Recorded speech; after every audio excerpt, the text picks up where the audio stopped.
அஸ்ஸலாமு அலைக்கும் வரஹ்மத்துல்லாஹி வபரகாத்துஹு. அன்பிற்குரிய சகோதர சகோதரிகளே, இன்றைய நேரலைக்கான கேள்வி பதில் முன்னரே ஒளிப்பதிவு செய்யப்பட்டு முடிக்கப்பட்டு விட்டது. இந்த நேரத்தில் ஒரு முக்கியமான செய்திகளை அறிவிக்க வேண்டி இருந்த காரணத்தினால் அந்த 3 செய்திகளையும் தனிப்பதிவாக உங்களுக்கு நேரலைக்கு முன்னால் வெளியிடுகிறோம்.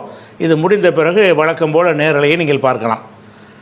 இதில் மாணவர்கள் 10ஆம் கிளாஸ் படித்த மாணவர்கள், 12ஆம் கிளாஸ் படித்த மாணவர்கள் அடுத்து என்ன குரூப்பை தேர்ந்தெடுக்கலாம், என்ன படிப்பை தேர்ந்தெடுக்கலாம், எங்கே தேர்ந்தெடுக்கலாம், அந்த விவரங்களில் போதுமான தெளிவு இல்லாமல் குழப்பத்தில் இருக்கிற ஒரு காரணத்தினால் அவர்களுக்கு தெளிவுபடுத்துவதற்காக வேண்டி என்ன படிக்கலாம், எங்கே படிக்கலாம் என்கிற ஒரு நிகழ்ச்சியை NTF-உடைய மாநில தலைமை அலுவலகத்தில் வைத்து நடத்த இருக்கிறோம். மே மாதம் 31ஆம் தேதி சனிக்கிழமை இந்த நிகழ்ச்சி நடைபெறும்.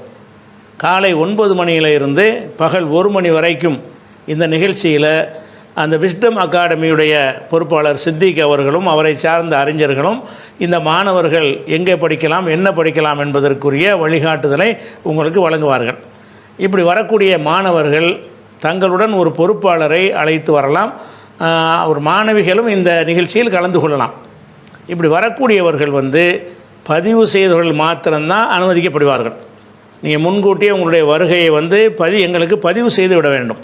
பதிவு செய்வதற்குரிய நம்பர் என்னன்னு சொன்னால், நம்ம மாநில செயலாளர் ஷானவாஸ் இருக்கிறார், அருகில் இருக்கிறாரு, அவருடைய நம்பரை உங்களுக்கு தருகிறோம். அந்த எண்ணுக்கு நீங்கள் பதிவு செய்து, நான் இந்த நிகழ்ச்சியில் கலந்து கொள்கிறேன், நான் மட்டும் கலந்து கொள்கிறேன், என்னோடு ஒரு பொறுப்பாளர் வருவார் அப்படிங்கிற விவரத்தை சொன்னால் தான் நாங்கள் அன்று பகல் உணவுக்கு ஏற்பாடு செய்வதற்கு வசதியாக இருக்கும். அதன் காரணமாக இந்த நம்பரில் 9962514666 இந்த நம்பருக்கு வாட்ஸ்அப் மூலமாகவோ தொலைபேசி மூலமாகவோ பேசி உங்களுடைய வருகையை உறுதி செய்து பதிவு செய்து கொள்ளுங்கள். இதில் தமிழகத்தில் எந்த பகுதியிலிருந்து வேண்டுமானாலும் இந்த நிகழ்ச்சியில் கலந்து கொள்ளலாம். அவரவருடைய போக்குவரத்து செலவில் இதை கலந்து கொள்ள வேண்டும். இது ஒரு முக்கியமான அறிவிப்பு.